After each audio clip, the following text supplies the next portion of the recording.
It's our responsibility. When we say our responsibility, and we have two uses of the word individual now. There's the general use of it, meaning a quantitative measure. Yes, yes. And then this qualitative reference that we've simply needed, it seems to me, to discern as a possibility. I'm reminded again of the statement that you made that I quoted earlier, that it's the responsibility of each human person. Human being, yes. Right. Whether he's in India or in England or in America or wherever he is. So we can't slip out of this by saying, we have created this, therefore we must change it. No. We get back to, well, if the change is going to start at all, it's going to be with each. Yes, sir. With each. With each human being. Therefore the question arises from that, does a human being realize with all seriousness his responsibility not only to himself but to the whole of mankind? It wouldn't appear so from the way things go on. Obviously not. No. Each one is concerned with his own little petty little selfish desires. Mm-hmm. So responsibility implies tremendous attention, care, diligence, not negligence as now it is going on. Mm-hmm. Yes, I do follow that. The word we that we used in relation to each brings about the suggestion of a relationship which perhaps we could pursue here a moment.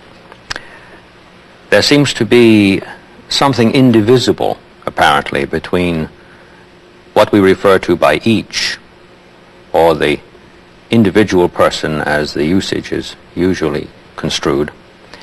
Seems to be an indivisible relation between that and what we call the whole, which the individual doesn't sense. So, as you know, I have been all over the world, except behind the Iron Curtain and Bamboo Curtain. I've been all over. And I've seen dozens and thousands of people. I've been doing this for 50 years and more. Human beings, wherever they live, are more or less the same. They have their problems of sorrow, problems of fear, problems of livelihood, problems of personal relationship, problems of survival, overpopulation, and whether this enormous problem of death, it's a common problem to all of us. There is no Eastern problem and Western problem. The West has its particular civilization and the East has its own. And human beings are caught in this trap. Mm-hmm. Yes, I follow that. And they don't seem to be able to get out of it. They're going on and on and on for millennia. Therefore, the question is, how does he bring this about? As an each, as a one.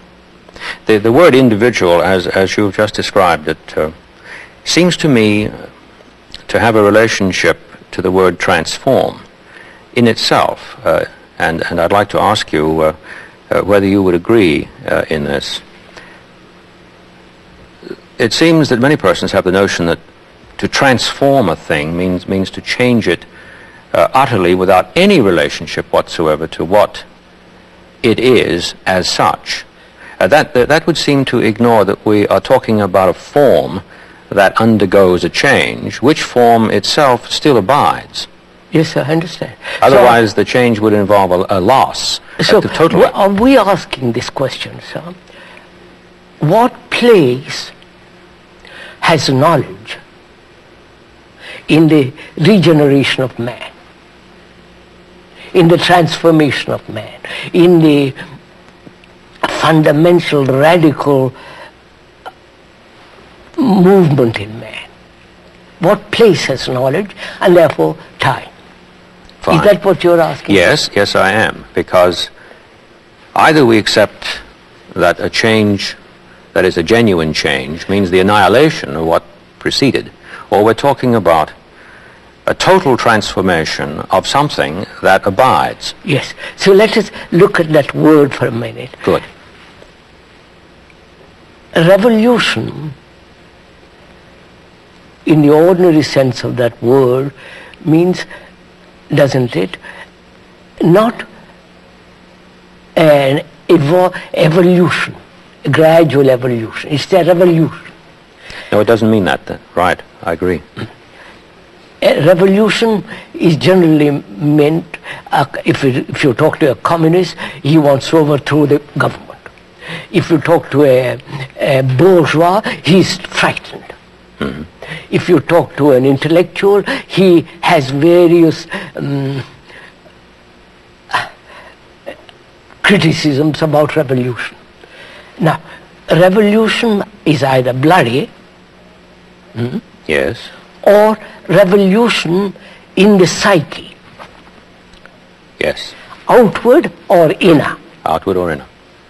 The outward is the inner. The Yeah. inner is the outward. There is not the difference between the outer and the inner. They are totally related to each other. Then this goes back to what you mentioned earlier, that there's no division, even though intellectually you make a distinction, here that's right. between the The I outer. and the we. We, that's right. Yes, of course. So, when we talk about change, we mean not the mere bloody revolution, physical revolution, but rather the revolution in the makeup of the mind Of each of person. human beings. Right. The way he thinks, the way he behaves, the way he conducts himself, the way he operates, he functions, the whole of that. Now, whether that psychological revolution, not evolution in the sense, gradualness, No. what place has knowledge in that? What place has knowledge in something that in, occurs? in the regeneration of man, which is the revolution, the inward revolution, Which is which not will a, affect the outer. yeah, which is not a gradual progress. No, obviously, No, right. the gradual process is endless. Exactly. So we're talking about an instant qualitative change. Again, when you use the word instant, it seems as though, suddenly it is to happen. I don't, that's why I'm rather hesitant in using the word instant. We'll go into a minute. First of all, sir, let's be clear what you and I are talking about, if we may. We see objectively the appalling mess the world is in, right? Yes. The misery, the confusion, the deep sorrow of man. Oh, yes. I can't tell you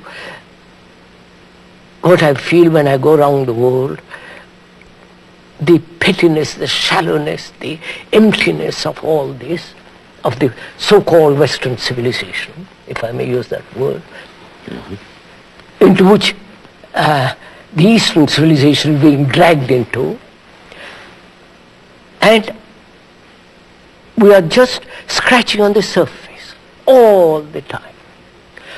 And we think the mere change on the surface, a change in the structure is going to do something enormous to human beings. On the contrary, it has done nothing. You mean, it polishes a little bit here and there, but deeply, fundamentally, it doesn't change man. So, when we are discussing change, we must be, I think, fairly clear that we mean the change